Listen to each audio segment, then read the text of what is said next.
Premier jour du championnat d'Europe judo au Luxembourg. Après avoir fait une centaine de tests ce matin dès 7h30, me voilà dans la salle de compétition. Donc je vais vous faire un rapide tour. La salle d'échauffement, donc les athlètes entrent par le fond. Ensuite, là où je vous montre, c'est la chambre d'appel.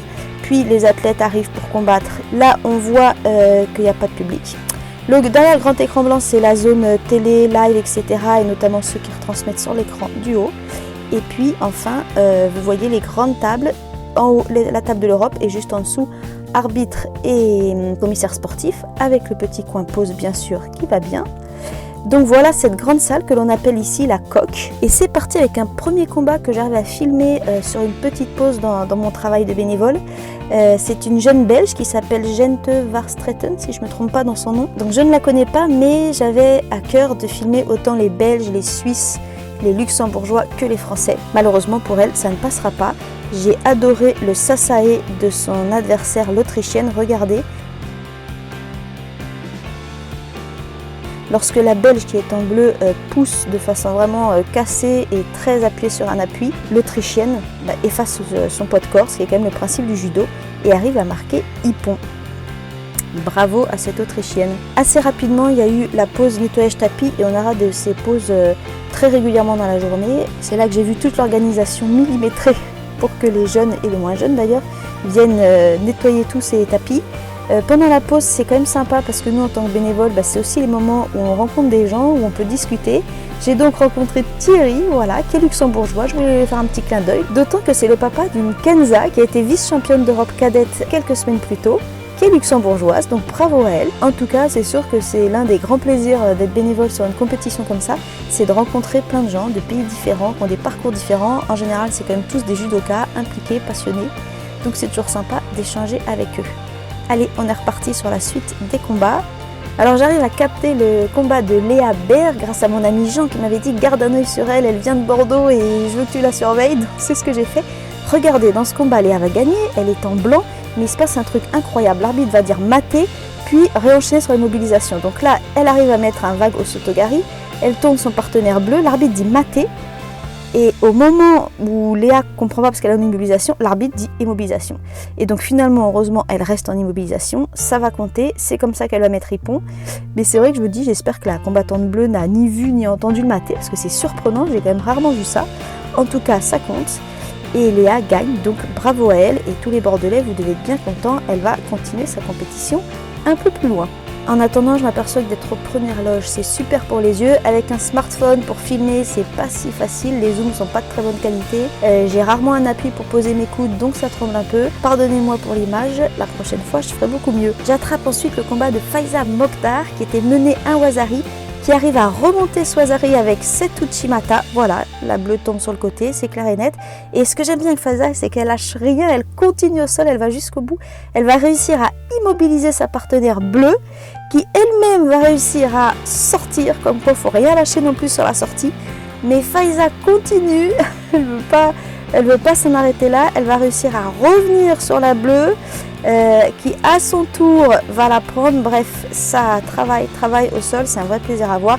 Finalement il y a maté, c'est un peu plus tard que Faiza va pouvoir continuer. J'étais très contente de pouvoir suivre son parcours, elle est triple championne d'Europe à son âge, là elle est en junior. Et du coup, ça faisait vraiment plaisir de voir ce qu'elle allait faire sur cette journée. Et comme vous pouvez peut-être vous en douter, vu la séquence qu'on vient de voir, Faiza va réussir à gagner son combat avec une immobilisation au sol pour finir. Qu'on va voir là tout de suite maintenant. Elle pousse. Pourtant, la partenaire tombait vraiment sur le ventre. Comme quoi, les lésions de boussole, il faut les travailler. Et là, c'est parti. Yosei Komi. Cette fois-ci, elle ne lâchera plus jusqu'au bout.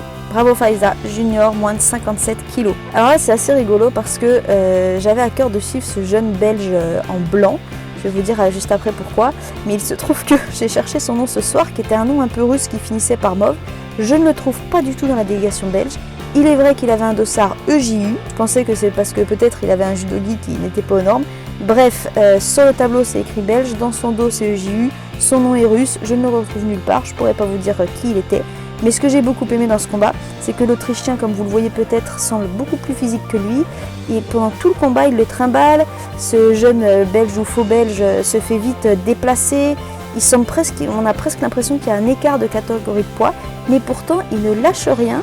Il arrive à tenir jusqu'à un golden score et à environ 2 minutes de golden score, après même une blessure, c'est lui qui arrive à placer un seuil dans le trou, comme on dit, vraiment enroulé, et qui marque sur le golden score, donc qui remporte ce combat. J'étais vraiment contente de voir ça parce que je le voyais très très combatif, et donc même quand on a quelqu'un de très physique en face de soi, rien n'est perdu.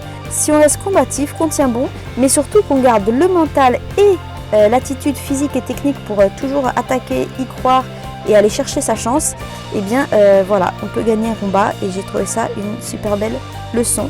Donc bravo à ce jeune inconnu, je vous dirai d'ici la fin de la compétition si j'ai retrouvé qui il était.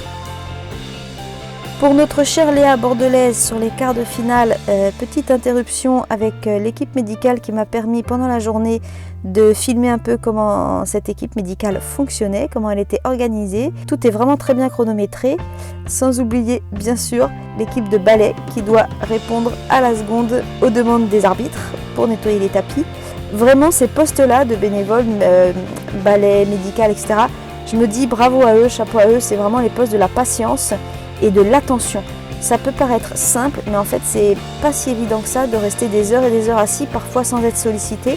Bien sûr, quand on est passionné de judo, on peut être absorbé par les combats, mais en fait le but c'est de ne pas trop être absorbé dans les combats, parce que lorsqu'on nous appelle, on ne peut pas nous appeler 2 fois, il faut être réactif tout de suite dans ce qu'on est censé faire tout de suite. Donc un petit clin d'œil et un petit bravo à ses collègues bénévoles.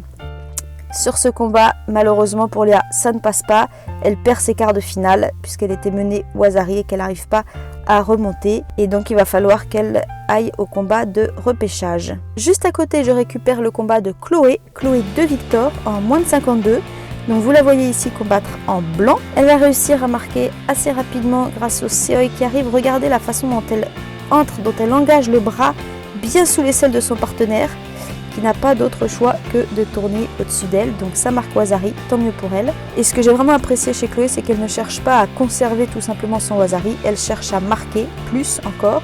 Donc elle va tenter un petit Kochigari sur lequel ça ne marque pas, mais sur lequel elle peut enchaîner au sol. Elle tente un Juji Gatame, la bleue arrive à s'en réchapper, qu'elle se la tienne, elle revient dessus et elle va chercher pour un retournement ou un étranglement.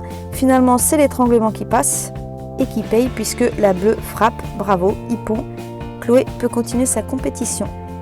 Félicitations. Je tombe sur le deuxième tour de Romain Valadier-Picard, bon, pour lequel c'est vrai j'ai eu un vrai coup de cœur parce que Romain il est mobile, tout le temps actif, il a un très beau judo, beaucoup de technique. Donc là vous voyez une séquence où j'ai essayé de filmer 2 combats en même temps. Le jeu des différents temps de combat font que juste à droite sur le tapis du milieu vous avez Maxime Gobert qui combat. À gauche regardez Romain qui marque Ippon, vous allez voir incessamment sous peu tout d'abord le ralenti d'une première tentative mais qui ne marque pas, donc il va falloir qu'il y revienne. En attendant je continue à surveiller les résultats de Maxime qui lui qui peine avec un adversaire en bleu qui n'arrête pas d'essayer de le soulever du sol pour faire des contres. Heureusement ça ne passe pas. Maxime tient bon, pour tout vous dire il gagnera ce combat grâce à son adversaire qui prend 3 Shido. Les arbitres parfois ne regardent pas où mettre les pieds, ça arrive. Et donc voilà le fameux ralenti de Romain qui met un magnifique Seoyotoshi. On le voit très très bien avec ce genou posé à l'extérieur. Magnifique Romain, bravo à toi. Mais pendant que le golden score de Maxime continue avec les Shido qui tombent pour son partenaire, là vous voyez sur le premier tapis est revenue Léa qui est là cette fois-ci pour son combat de repêchage. Et là franchement j'ai admiré, elle a vraiment su certainement remonter son mental à fond. Elle est allée chercher ce combat, elle s'est battue comme une dingue avec des séquences debout au sol, c'était super et ça lui permet d'accéder à son combat de médaille de bronze que j'arrive à attraper. Alors cette fois-ci je suis de l'autre côté du tapis, regardez, alors que la bleue est bien à 4 pattes à plat ventre, ça ne l'empêche pas, elle ne se relève pas, ça n'empêche pas de travailler au sol. Elle va la retourner en tirant sur son coude, moi c'est ce que j'appelle l'aile de poulet. Et puis elle tente en dessous Kumake, ça passe pas, elle veut tirer le bras pour peut-être tenter Juji Gatame, ça passe pas non plus. Et bien quand se la tienne, elle revient en immobilisation, sauf que comme vous le voyez, elle a une jambe prise. Elle va tout faire pour la sortir, difficilement, mais elle va finir par y arriver. Sauf qu'au moment où elle y arrive, le haut n'est pas si bien contrôlé, elle doit s'y reprendre à 2-3 fois. Et du coup, l'immobilisation n'est pas comptée, pourtant il y a quand même une épaule qui est bien en arrière, mais pas suffisamment sur le tapis pour que ça compte. Au moment où elle veut replacer son épaule, elle se fait faire prendre la jambe. Finalement, la bleue est vraiment pas loin de se retourner, mais elle lâche rien. C'est vraiment ce que j'ai aimé. Elle tente encore un sankaku. On pourrait croire qu'elle laisse tomber pour revenir debout. Franchement, c'était une longue séquence au sol. Mais non, non, non. Tant que l'arbitre n'a pas dit mater, lorsqu'on est bon au sol, on continue. Et ça paye puisque, ça y est, il y a Oseikomi. Un Oseikomi qui va durer 9 secondes. Qui ne va donc pas lui servir à mettre Ippon parce qu'elle avait déjà un Wazari. Mais qui était quand même superbe. J'ai vraiment apprécié ce beau travail au sol. Nous revoilà avec Romain en bleu qui lui aussi travaille au sol. Même quand il est dans des positions, vous allez voir, très bizarres, il ne lâche rien. Là, on pourrait croire qu'il est sur le dos, mais il remonte, il ne lâche rien. Alors, je vous assure que je n'ai pas fait exprès de ne filmer que le sol, mais on a vraiment des combattants qui sont des judokas assez complets, qui travaillent bien debout, qui travaillent bien au sol. Et comme quoi ça paye. Romain tente le sankaku puis le jujigatame, son partenaire le relève et finalement il finit en oseikomi dans une position assez étrange. Mais je pense qu'on vous l'a toujours dit, si sankaku ne fonctionne pas, on peut revenir en immobilisation. Et le ippon est exactement le même. Bravo Romain! Au final, sur cette magnifique journée, on avait 5 combattants et ce sont 5 médailles reçues.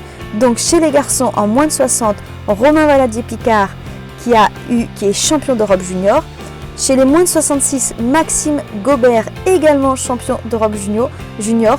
Franchement, bravo aux garçons, ça fait très plaisir de voir cette belle relève, cette belle jeunesse. Chez les filles, tout autant de bravo, puisqu'on a Léa Bérès qui obtient une très belle médaille de bronze après être remontée sur son combat de repêchage. On a également Chloé De Victor en moins de 52 qui a eu une très belle médaille d'argent. Et enfin, Faiza Mogdar, moins de 57 kg, également médaille d'argent. Elle a perdu sa finale contre une Israélienne qui est championne cadette en titre. Actuellement, elle est seulement cadette 2. C'est sur le Golden Score que Faiza a malheureusement perdu. Autant vous dire que sur le podium, elle n'avait pas l'air contente du tout d'elle-même. J'espère qu'elle a su ce soir relativiser. Quand on est jeune, même si on gagne beaucoup de titres, eh bien c'est aussi dans les erreurs et les échecs qu'on apprend le plus pour l'avenir. Voilà, et donc on est prêt pour le jour 2 avec 4 nouvelles catégories. À demain!